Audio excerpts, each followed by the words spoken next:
नमस्कार, बड़ा मुद्दा देख रहे हैं आप। मैं हूं आपके साथ शमशेर सिंह। सनातन धर्म पर उदयनिधि स्टालिन के विवादित बयान पर देश की सियासत में उबाल थमता नजर नहीं आ रहा। उदयनिधि की कमान से निकले बयान का तीर हरियाणा में दाखिल हो चुका है। पिछले 2-3 रोज से कांग्रेस पर कड़े तेवर अपनाए हुए हरियाणा बीजेपी के प्रदेश अध्यक्ष ओपी धनखड़ ने हरियाणा कांग्रेस के दिग्गजों को फिर से आड़े हाथों लेते हुए इसके पीछे उन्होंने वजह बताया स्टालिन का बयान। धनखड़ के इस बयान पर हरियाणा कांग्रेस का रुख क्या है, वही विपक्षी पार्टियों का क्या कुछ कहना है, उस पर चर्चा करेंगे। लेकिन उससे पहले आपको रिपोर्ट दिखाते हैं।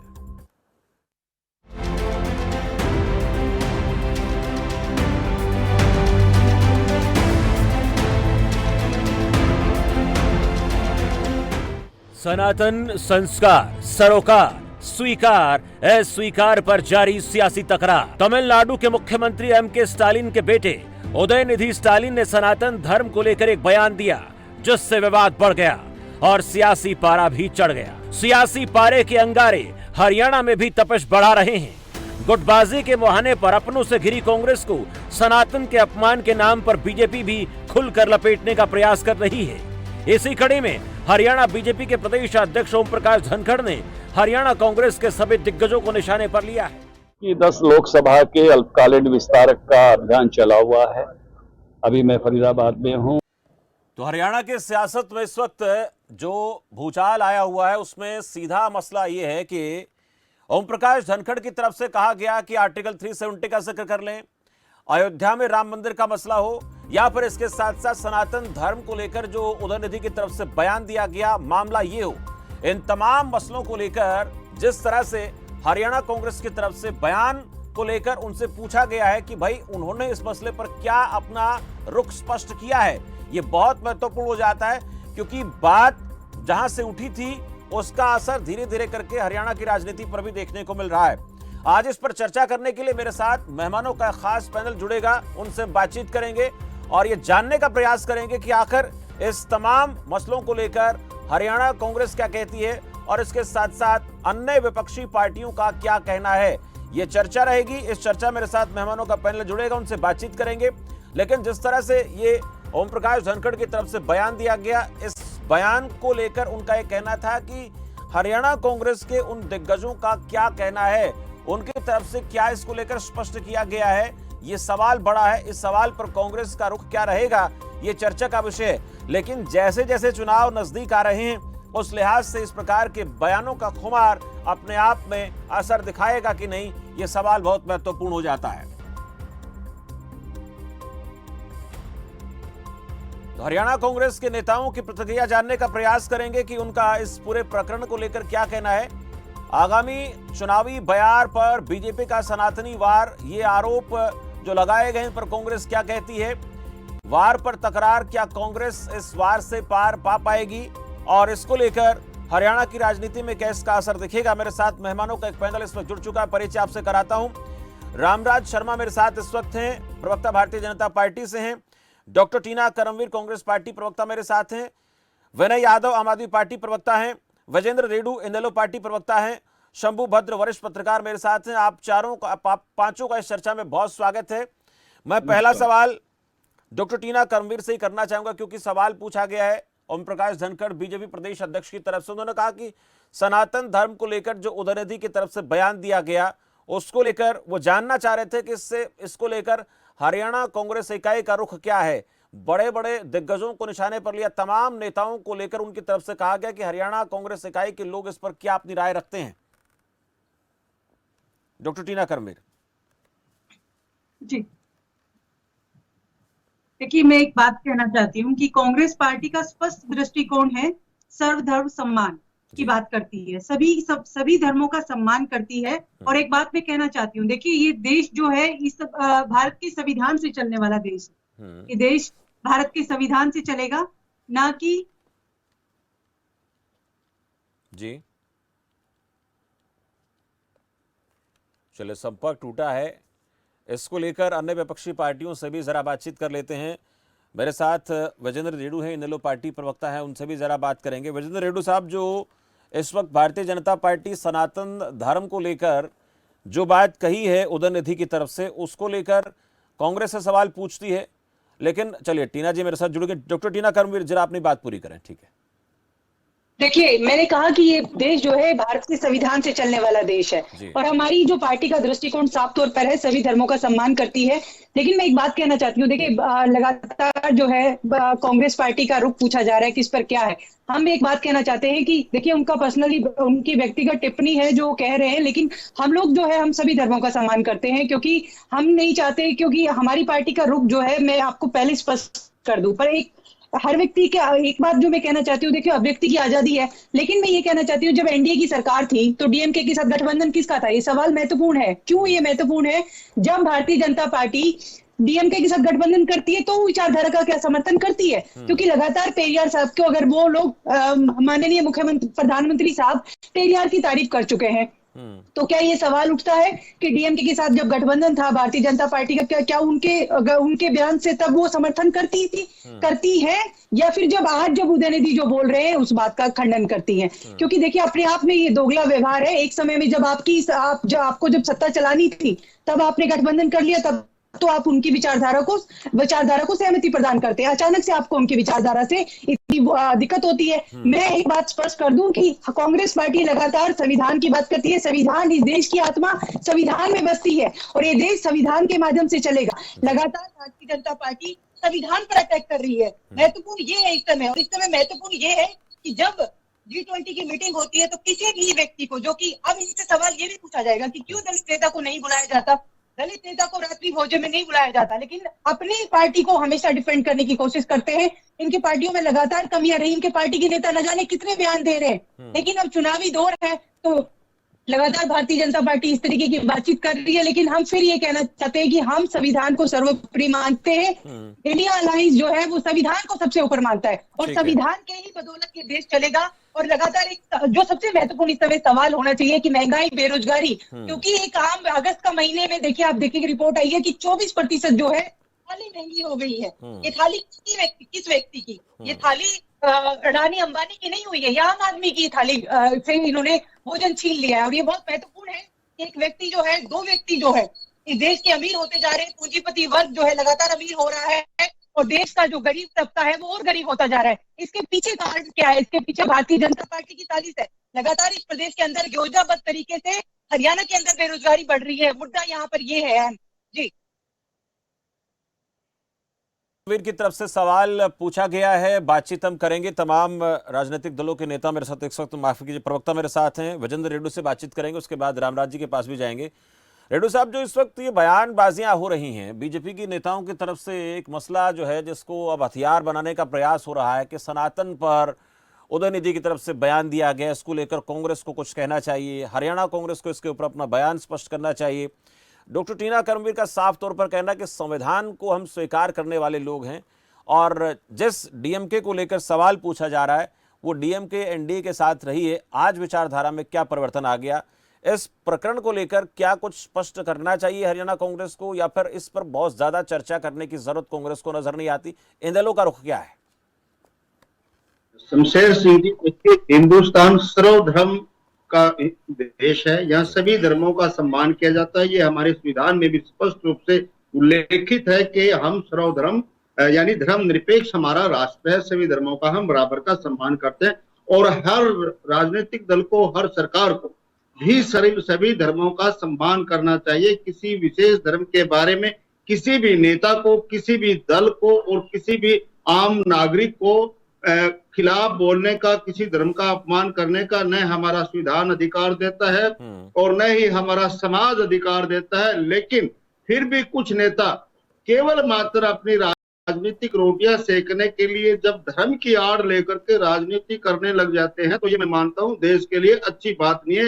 ये बिल्कुल ही गलत बात है। कहीं न कहीं ऐसे व्यक्ति को उसका परिणाम भी भुगतना पड़ता है। वोट की चोट से देश की और प्रदेश की जनता उसको सबक सिखाने का काम करती है। अब जिस प्रकार से आपने क्वेश्चन उठाया, क्या भारतीय जनता पार्टी इसको हथियार के रूप में प्रयोग करना चाहती है? ये तो पहले से ही है कि भारतीय जनता पार्टी जात पात की आपस में रंग भेद बढ़ा करके राजनीतिक हथियार पहले से ही बनाने का प्रयास कर रही है। हर प्रदेश में जातीय दंगे करवाती है, हर प्रदेश में आपस में लड़ाई करवाते हैं। कुछ दिन पहले नूह में क्या हुआ था, वही तो एक कारण था। वहां पर भी क्या हुआ था, यही हुआ था कि बजरंग दल और विश्व हिंदू परिषद के कुछ लोगों के द्वारा वहां पर इस प्रकार का माहौल पैदा किया गया कि वहां जो है ना, दो समुदायों में टकराव करवाने का काम किया गया। और साइबर सेल का थाने को पूछा गया भाई। कैथल में क्या हुआ था, कैथल में भी दो समुदायों को आपस में टकराने का काम किया। महाराजा जो मिहिर भोज की प्रतिमा को लेकर के जानबूझ करके लड़वाने का काम किया गया था। और इस प्रकार अनेकों ऐसे उदाहरण हैं जब भारतीय जनता पार्टी के लोग इस तरह के हथकंडे अपनाते हैं कि दो समुदायों को, दो जातियों को, दो धर्मों को आपस में भिड़ा करके अपना वोट बैंक बनाने का काम करे। ये देश के लिए बड़े दुर्भाग्य की बात है जब इस तरह की बात यहाँ पर चलती है। दूसरी बात, शमशेर सिंह, एक मिनट और, जिस प्रकार से उदयनिधि स्टालिन ने, एमके स्टालिन मुख्यमंत्री के बेटे, उन्होंने ये बयान दिया, इस बयान की भी इंडियन नेशनल लोकदल पार्टी घोर निंदा करती है। उनको इस तरह का बयान नहीं देना चाहिए था और कम से कम कांग्रेस के सीनियर लीडरशिप को इसका स्पष्टीकरण देना चाहिए। ये हमारा इंडियन नेशनल लोकदल पार्टी का मानना है, क्योंकि इंडियन नेशनल लोकदल पार्टी केवल दिखावे के लिए नहीं है।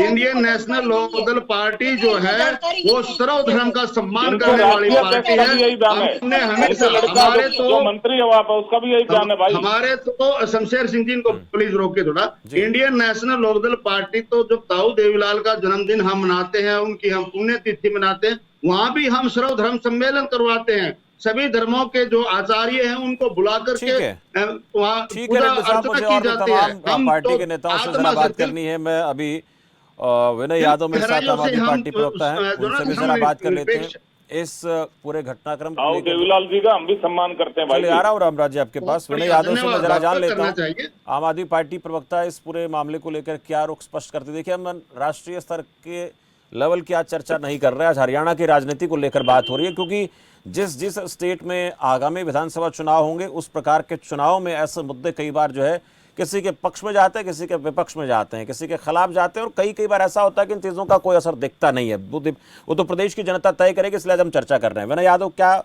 रुख है आप लोगों का हरियाणा के लिहाज से? देखिए आपने कहा कि राष्ट्रीय मुद्दा नहीं है और हम प्रदेश का चुनाव। मैं राष्ट्रीय मुद्दे की बात नहीं कर, मैंने कहा राष्ट्रीय स्तर की चर्चा नहीं कर रहे, आज हम हरियाणा की बात कर रहे हैं। हरियाणा की राजनीति पे ओपी धनखड़ ने बयान दिया, उस पर बात हम कर रहे हैं। मुद्दा तो राष्ट्रीय अंतर्राष्ट्रीय ऐसे मसलों को कितना ही बड़ा बनाया जा सकता है। जी ये बात नहीं कर रहे, कहीं ना कहीं चुनाव होते हैं, मोदी जी का चेहरा सामने रखा जाता है और राष्ट्रीय राजनीति को चुनाव में लेकर आया जाता है। अब बात करते हैं कि जो बयान है, देखिए 2014 में जो चुनाव लड़ा भारतीय जनता पार्टी ने, वो एकमात्र चुनाव था जो उन्होंने विकास के मुद्दे पर लड़ा। उसके बाद जितने भी चुनाव इन्होंने लड़े हैं वो इसी तरह बयानबाजी को लेकर या बांटने, धर्म और जाति के नाम पर बांटने को लेकर, उन्हीं ये चुनाव को हमेशा मुद्दों से हटाकर, क्योंकि इतने सालों में भारतीय जनता पार्टी की डबल इंजन की सरकार, चाहे वो हरियाणा में हो चाहे वो केंद्र में हो, इन्होंने कुछ नहीं किया। तो अपनी विफलताओं को छुपाने के लिए ये जानबूझकर मुद्दों से भटकाते हैं और जनता का ध्यान जो है इस तरह की बातों पर लेकर जाते हैं। ये तो एक बात। दूसरी बात, मेरा मानना है कि निजी तौर पर भी कि इस तरह की बयानबाजी से किसी भी पार्टी के नेताओं को बचना चाहिए। ऐसा कोई भी बयान जो किसी पर व्यक्तिगत टिप्पणी हो या फिर किसी भी धर्म के लोगों या किसी समाज के लोगों या किसी भी वर्ग को की आस्था को अगर कोई आहत करता है, तो हमें लगता है कि ऐसे बयानों से हमें बचना चाहिए और उसकी हमें निंदा भी करनी चाहिए। लेकिन ऐसा नहीं है कि भारतीय जनता पार्टी धनखड़ साहब बोल रहे हैं कि वो दूध के धुले हैं। मुझे लगता है कि अगर पिछले कुछ सालों में देखें, जो राजनीति का स्तर नीचे गया है उसमें भारतीय जनता पार्टी का बहुत बड़ा योगदान है। अब आप कहेंगे कि राष्ट्रीय बात ना करें, लेकिन जब शुरुआत ऊपर से होती है तो एनर्जी, जो ऊर्जा है वो ऊपर से नीचे जाती है। अब देखिए दिल्ली का चुनाव आप याद कीजिए, जब दिल्ली में इनके पास कुछ नहीं था, इन्हें स्पष्ट दिख रहा था कि हम चुनाव हारने वाले हैं, बुरी तरह हारने वाले हैं, तो जनता तो छोड़िए, एक तरफ इन्होंने कहा कि ये हिंदुस्तान बनाम पाकिस्तान का चुनाव है। यानी इनका कहने का मतलब ये था कि आम आदमी पार्टी जो है वो पाकिस्तान को रिप्रेजेंट कर रही है। अब चुनाव आप ही बता दीजिए कि चुनाव पाकिस्तान हारा या हिंदुस्तान हारा। मुझे लगता है भारतीय जनता पार्टी के प्रवक्ता बता दें इस बात को। और तो और इन्होंने मुख्यमंत्री तक को भी नहीं छोड़ा। आप ही हो। देश के गद्दारों को गोली मारो, आगे आप जानते हो। तो देखिए ये बयानबाजी किस तरह की ये बातें करते हैं, इन्हीं के नेता करते हैं, उन पर कोई लगाम नहीं लगाई जाती। यूपी के चुनाव में चले जाइए, 80-20 का नारा किसने दिया, शमशान की बात किसने की। तो ये बयानबाजी बीजेपी की तरफ से बहुत ज्यादा होती है। और देश के प्रधानमंत्री जो सर्वोच्च चले विनय यादव जी ने सवाल उठाया है, इनेलो की तरफ से भी सवाल आया है। रामराज जी आपके पास आ रहा हूँ, अब आप ही का नंबर है। रामराज जी अब आप ही का नंबर है, आप ही के पास आ रहा हूँ। सुनिए 1 करोड़ रुपए आर्थिक मदद देता। सुनिए रामराज जी, आप समझ नहीं रहे, मेरी बात को नहीं सुनना चाहते हैं क्या? एक मिनट, मैं आप ही से पूछना चाहता हूँ। कांग्रेस पार्टी का सवाल आया है कि देखिए हमारा गठबंधन या जिस महागठबंधन में आज हमें उनके साथ आप लोग भी रहे, तब विचारधारा क्या अलग हो गई थी। दूसरा सवाल ये कि हम संविधान को मानने वाले लोग हैं, संविधान सर्वोपरि है। और इनेलो का कहना है कि हम इस बयान की निंदा करते हैं, लेकिन बीजेपी इस प्रकार के बातों को उठाकर चुनावी लाभ लेने का प्रयास करती है। ऐसी बातें विनय यादव भी कह रहे हैं कि दिल्ली में जो चुनाव हुआ था उस वक्त क्या क्या बातें आपने बोली थी, अब इसको लेकर बीजेपी क्या कहती है? जी नहीं, इन्होंने तो अपना उस वक्त ये सदस्य भी नहीं थे, ये उस वक्त सदस्य भी नहीं थे जब दिल्ली में चुनाव हुआ था। आम आदमी पार्टी सदस्य कहाँ थी तब? अब तो गठबंधन नहीं है तो लठबंधन हो गया। ऐसा है, चलिए आप जैसा कि आपको मालूम है हमारा देश माननीय देवतुल्य प्रधानमंत्री जी के नरेंद्र मोदी जी की अगुवाई में बहुत तरक्की कर रहा है। हर क्षेत्र में हम आगे बढ़े हैं, चाहे रक्षा के क्षेत्र में आत्मनिर्भर हुए हो, आर्थिक क्षेत्र में भी हमने बहुत ज्यादा तरक्की करी है। और G20 की अध्यक्षता करने का हमारे को बहुत गोल्डन चांस मिला है और बहुत ही ऐतिहासिक कदम है, उसका सफल आयोजन किया है। मैं माननीय प्रधानमंत्री जी का इस बात पर हार्दिक धन्यवाद करता हूँ। इससे हमारा व्यापार बढ़ेगा, रोजगार मिलेंगे। और अब आ जाओ इस पे स्टेट का हमने समान विकास कार्य करवाया। हमने ये नहीं पूछा MLA कौन सी पार्टी का है, हमने मेरिट के आधार पर नौकरियां दी हैं। गरीबों के बच्चे जो कई पीढ़ी बीत जाती थी, नौकरी नहीं लगते थे, बिना खर्ची बिना प्रति के नौकरी लग रही है। रणदीप सुरजेवाला क्या बयान पे आ जाओ। आदरणीय ओम प्रकाश धनखड़ जी उच्च कोटि के प्रशासक हैं, बहुत ही मिलनसार हैं, मृदुभाषी हैं और संगठन कौशल हैं। उन्होंने बहुत अच्छा कहा। हम तो किसी चीज का अंत हो जाता है उस पर यही कहते हैं अति हो जाती है, हम यही कहते हैं भगवान उसको सद्बुद्धि दे। तो उन्होंने बहुत अच्छा कहा, भगवान उनको सद्बुद्धि दे। आप ये बताओ कुरुक्षेत्र की धरती पे खड़े होकर वो कह रहे मैं कुरुक्षेत्र की धरती पे खड़ा होकर मैं शराब देता हूँ देवतुल्य जनता जनार्दन को, शराब दे रहे मैं शराब देता हूँ कुरुक्षेत्र की धरती पे खड़ा होकर जो बीजेपी का वोटर है वो राक्षस है, मैं शराब देता हूँ। अरे शराब आपका कोई कंपनी का शराब है क्या? शराब देना अपने भूपेंद्र हुड्डा को दीजिए, जिसको आपने हरियाणा की राजनीति से बाहर कर दिया। जनता जनार्दन ने क्या कसूर किया? उसको क्यों शराब दे रहे हो? क्योंकि जनता नकार चुकी है। करमवीर जी मैंने किसी को आपके बीच में नहीं बोलने दिया। मैंने ये सनातन विरोधी है। राम मंदिर पर इन्होंने विरोध किया, धारा 370 तोड़ दी, उसका ये विरोध कर रहे हैं। ये सनातन विरोधी इनका राष्ट्रीय अध्यक्ष है, जो राष्ट्रीय अध्यक्ष इनकी पार्टी का आज के डेट में करके दी, वो ये कह रहे अरे भाई अगर मोदी जी आ गया तो सनातनियों का राज हो जाएगा। उनका लड़का वहां पे जो कर्नाटक में मंत्री है वो ये कहता है कि सनातनी तो भाई ये ऐसा है, इनको खत्म करना जरूरी है, ये तो डेंगू मच्छर है, ये तो कोरोना है। तो ये बहन जी उसके बारे में थोड़ा स्पष्टीकरण दें। आपने सनातन से इतनी नफरत क्यों होगी है? लेकिन वो पूछ रहे हैं कि आप लोग उनके साथ रहे तब आप लोगों को दिक्कत नहीं नजर आई। और इनका राष्ट्रीय नेता है राहुल जी, जब टाइम आ जाएगा कोर्ट के ऊपर का जनेऊ पहनेगा, वहाँ पे नौटंकी करेगा, हनुमान मंदिर जाएगा, हनुमान जी का आशीर्वाद लेने की नौटंकी करेगा। लेकिन ये सवाल रामराज जी आपसे पूछ रहे हैं, रामराज जी वो सवाल आपसे पूछ रहे हैं ऐसी नोटंकी क्यों कर रहे हो? देवतुल्य जनता जनार्दन सब जानती है, आपको नकार चुकी है, आपका खेल खत्म हो चुका है। लेकिन उन्होंने इंडिया के नाम से एक गठबंधन बनाया है, गठबंधन भी वो गठबंधन है, उसमें सारे घटक दल सनातन विरोधी हैं। नहीं भैया रामराज जी आपसे सवाल पूछा, आपने उन सवालों का जवाब नहीं दिया। आपने एक मिनट रामराज जी, आपने उन सवालों का जवाब नहीं दिया। आपने सवालों का जवाब नहीं दिया कि जब जब चुनाव आता है तब तब आप लोग ऐसा बयान देते हैं। अब कांग्रेस की तरफ से बयान आया, कांग्रेस ने अपना रुख स्पष्ट किया, लेकिन जब ऐसी कोई बात होती है तो सनातन का नाम लेकर के वोट बैंक हासिल करने की कोशिश बीजेपी की, आम आदमी पार्टी कह रही है। उन्होंने कहा कि कैसे चुनाव, एक मिनट सर मेरी बात तो सुन ले पूरी। उन्होंने कहा कि दिल्ली में जब चुनाव हो रहा था विधानसभा का, तब क्या क्या बयान देते थे बीजेपी भारतीय जनता पार्टी के लोग, उसका रिजल्ट क्या रहा? ऐसा ये खुद सनातन विरोधियों ने सिद्ध कर दिया। कोई विशेष समुदाय का लड़का मारा जाता है, उनके घर में कोई हादसा हो जाता है, तो उसमें सर पहुंच जाते हैं। ये तो दिल्ली की जनता ने सिद्ध नहीं किया ना। एक मिनट रामराज जी, ये दिल्ली की जनता ने सिद्ध नहीं किया ना। और ग्रंथियों ने क्या कसूर किया है? रामराज जी, रामराज जी, दिल्ली की जनता ने सिद्ध नहीं किया ना। कमल ब्राह्मण का लड़का कल मारा गया, दोनों भाइयों को। चले, मुझे लगता है कि इस पे बयान नहीं देना चाहते हैं। मेरे साथ शंभू भद्र जी लगातार बने हुए, उनसे जरा बात कर लेते हैं। शंभू जी, एक उदयनिधि की तरफ से बयान आता है, उसके बाद हरियाणा, राजस्थान, पंजाब, दिल्ली, पूरे भारत में जो है सियासत अपने चरम पर आ जाती है। और जब इस प्रकार का मुद्दा बीजेपी को मिल जाता है तो बीजेपी किसी भी लिहाज से विपक्ष को छोड़ना नहीं चाहती है। रामराज जी, एक minute sir, please please please please, आप इस पर निष्कर्ष निकालते हैं ना। रामराज जी, निष्कर्ष निकालते हैं ना प्लीज, मैं आपके पास लौट रहा हूँ, बाद में वक्त मुझे मिलेगा। शंभू जी से बात कर लेते हैं ना। आदमी पार्टी का कोई आदेश कार्यकर्ता है, हम मंदिर में नहीं घुसने देंगे। चले, पुजारियों की तो तनख्वाह ठीक है, ठीक है, ठीक है, तनख्वाह नहीं दे रहे, वो सिर्फ मौलवियों की तनख्वाह दे रहे हैं। चले, मैं शंभू जी से बात कर लेता हूँ। रामराज जी, आप तक मेरी आवाज आ रही है क्या? शंभू जी, मेरी आवाज सुन पा रहे हैं आप? हाँ जी, बोलो। मैं शंभू जी से शंभू जी, जो इस वक्त उदयनिधि की तरफ से बयान दिया गया, हालांकि उसको लेकर ये कहना है, बीजेपी का सवाल पूछा जाना कि भूपेंद्र हुड्डा या फिर लोग बोल क्यों रहे हैं, तो बयानों को लेकर थोड़ी मैं जानकारी दे दूं कि भूपेंद्र सिंह हुड्डा इसको जो है ना अपनी तरफ से स्पष्ट कर चुके हैं कि ऐसा कहना गलत है। दीपेंद्र हुड्डा भी बयान दे चुके। रामराज जी, आपकी जानकारी बता रहा हूं, ये ओपी धनखड़ ने सवाल पूछा तो भूपेंद्र हुड्डा ने कहा कि ऐसा ठीक नहीं है, और दीपेंद्र हुड्डा भी इस बात को लेकर स्पष्ट कर चुके हैं कि इस प्रकार का बयान निंदनीय है। मैं आपकी जानकारी के लिए बता रहा हूं, आप लोग पूछ रहे थे सवाल तो मैं बता देता हूं, हालांकि टीना जी को इसके बारे में जानकारी होनी चाहिए थी, फिर मैं बता देता हूं।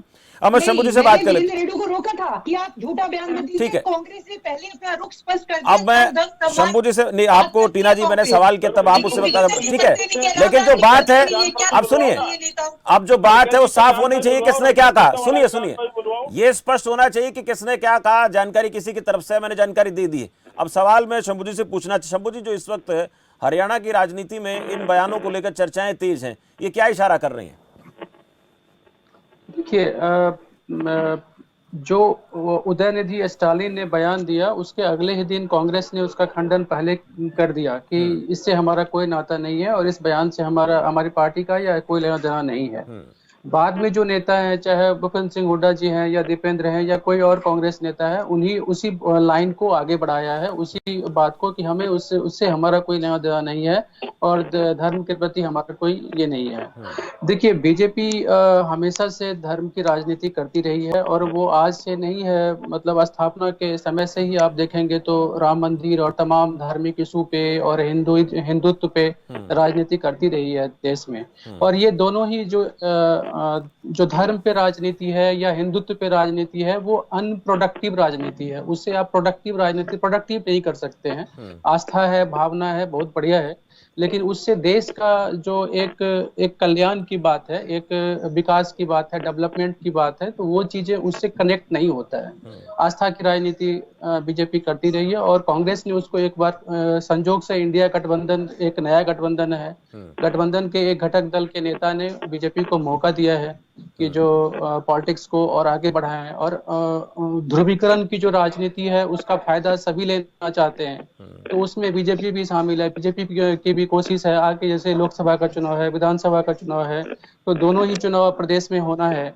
तो उस दृष्टि से बीजेपी एक मोबिलाइजेशन के, चूंकि बीजेपी सरकार में है तो उसको एंटी इनकम्बेंसी का भी डर है कि सत्ता में रहते हुए कोई भी सरकार लोकप्रिय नहीं होती है, तो चाहे किसी की भी सरकार हो, तो उस हिसाब से अगर देखें तो एंटी इनकम्बेंसी का भी खतरा है। तो बीजेपी को लगता है कि एक हमें हिंदुत्व का मौका, एक ऐसा विषय है जिसपे हम लोगों को कनेक्ट कर सकते हैं, लोगों की भावना को हम आगे लेके जा सकते हैं और उसका फायदा पार्टी में को इलेक्शन के तौर पे मिल सकता है। तो ये बीजेपी की सोच है और इसीलिए बीजेपी के जो नेता है वो इस चीज को आगे, मतलब बार बार बयान दे रहे हैं। बार बार बीजेपी का शायद ही ऐसा कोई नेता हो इस टाइम में जिसने कि कम से कम उदय स्टालिन के बयान को लेकर के कुछ न कुछ प्रतिक्रिया ना दी हो, चाहे केंद्रीय स्तर के नेता हो चाहे राज्य स्तर के नेता हो।